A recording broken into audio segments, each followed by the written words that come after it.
want to discuss is your motivation. Here we are going to talk about, people are either intrinsically motivated or they're extrinsically motivated. Intrinsically motivated people, for example, are simply motivated by the challenge, say, of problem solving, or the challenge of overcoming certain situations. People are intrinsically have the desire to overcome those challenges, and they seek out challenges and they try to overcome it. But others, people, they may not be intrinsically driven by the need or desire to overcome challenges. They may be motivated by rewards, or they may be motivated by being in an environment filled with supportive, encouraging people. So whatever your motivation is, you need to state that, identify that motivation and place it in the SOP so that the admissions committee knows how you may be better able to perform in your graduate program, right? So what is motivating you to do graduate studies at this time, right? What is the challenge in that for you, right? And how are you prepared to overcome those challenges? Is it a research group at the university that is motivating to you to solve some problems that you're thinking about? Or is it perhaps overcoming some major burning research questions that you have that you're grappling with to push you into the next trajectory of knowledge? Right? Whatever your motivation is, you need to be able to articulate that in your statement of purpose. Not suffice to say, I'll be getting the next best job. Everybody knows that you become more employable with the right set of skills that you can earn at graduate school. But it will be better for you to talk about the kind of job you'd want to have, which is why I had said earlier, research on the job opportunities that are available in your dream companies right now. What are the skills they are looking for? And talk in your statement of purpose about how you want to equip yourself with those skills so that you'll be better suited to contribute to the industry in the future, right? So getting a job alone is not enough, but what type of job? What do you want to do? How do you think you will be able to make your mark in this world, right? That is what we want to understand from your statement of purpose.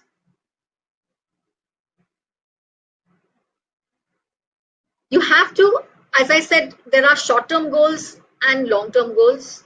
Now, the short-term goals may be things like I have to take my GRE and score a 320. I have to complete my TOEFL and do 110. Those are short-term goals, right? While those are important for discussion with your counseling, your statement of purpose is much more interested with your medium-term goals and as well as your long-term goals. Right? As I said, it's not enough to say I want to be employed by XYZ company. What do you see yourself doing in that XYZ company? How do you see yourself contributing to that industry, shaping that industry, and moving that industry forward? That is what we would like to see as your long-term goals. And your medium-term goals can very well be how you would like to contribute at the university and what would you like to learn from the university and the faculty members who are available and other resources that are available to you at the university, right? So being able to think long term in order to derive what you will be able to do within the 2-year program in order to prepare yourself for the next 10-15 years, right? So admissions committees want to see that you have that kind of vision for yourself, because we all know that graduate programs are not cheap. They cost anything from $20,000 to $40,000 a year. Are you going to apply to a graduate program just to find a job for the next 2-3 years? You want to be in an industry that is shaping the future of this world. And you have to have a sense of where you're going with that, right? The more you're able to gauge or get a pulse of that, the better for you.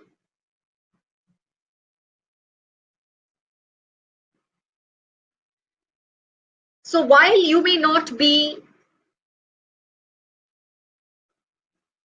contributing at a macro level to shaping your industry, you are making your own unique contributions to the job environment or the academic environment that you're in. And this is your opportunity to look outside of your little universe and see who are the big players in your industry or your field who are shaping this field. And how can you get closer to them? So they are like the stars in the universe, right? How can you reach those stars? What have they done to get there? And what do you need to do to be able to reach those stars? So find out who those stars are. Who are these influencers? Who are these role models who are shaping your field? What are the standards they are setting? And use them as inspiration to carve out your own 10, 15-year plan to identify where you're going from here. Right? So know who the influencers are. And articulate your preparedness for graduate study. So you need to demonstrate passion for your field, discuss research exposure, publications, and conferences that are relevant to your area of study or proposed area of study. You should show familiarity with scientific and professional conventions in your field. For example, if you're going to write your resume and if you're going to write a publication or a conference paper on your resume, you need to know whether your industry follows an APA convention or a Chicago Manual convention or an MLA convention to cite publications and conference presentations, and use that format. So demonstrate that you are familiar with the conventions in your industry. Be aware of trends in research and industry. Prove that you have the ability to contribute to the program. And finally, be able to answer, why should the admissions committee choose you? That is the burning question here, right? Why should the admissions committee choose you?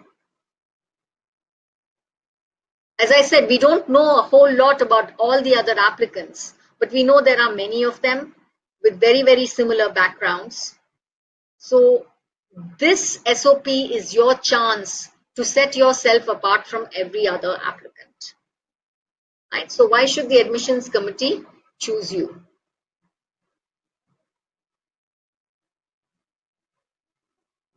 So for the conclusion, do your research on the target program, learn about the kind of research that is already going on with the faculty members at the program. All universities have web pages, faculty members' research interests are all posted there. There's no dearth of information about the coursework or the activities that are ongoing in the program. So be proactive and learn about what is going on in your target universities. Identify professors that you'd like to learn from or work with. Demonstrate your knowledge of the research that is going on there, and also be able to articulate how you can fit in to that program. If there is research in your area of interest already going on there, tell the admissions committee how you'll be able to contribute as a student researcher, etc. Use the conclusion to convincingly articulate or summarize your goals as well as interest in the program, and be able to leave a mark on them by the end so that they don't forget you while going through hundreds of other essays, because they would have gone through hundreds of essays before you and hundreds of essays after you. You want to leave a lasting impression on your admissions committee, and that will be your conclusion. Right? So questions to ask yourself before shortlisting universities. I said before shortlisting is because You want to be able to familiarize yourself with the program. You want to be able to familiarize yourself with the activities and the research at the university. So identify a sub area of interest within your field. What fresh perspectives do you have to offer? What is going on there? What line of inquiry do you wish to pursue? And why should the department really care about you? Right? Because at the end of the day, we're all stars in the universe. Some stars are brighter and bigger than others. Some stars are smaller.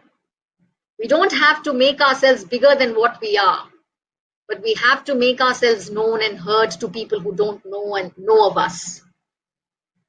And we can only demonstrate our potential through the merit of our own actions and our thoughts and our values. Be able to demonstrate that in your statement of purpose. Thank you so much for listening to us. Do comment your opinions down below. Also, if you find it useful and relevant, do subscribe to our channel as well. For more details, feel free to get in touch with us.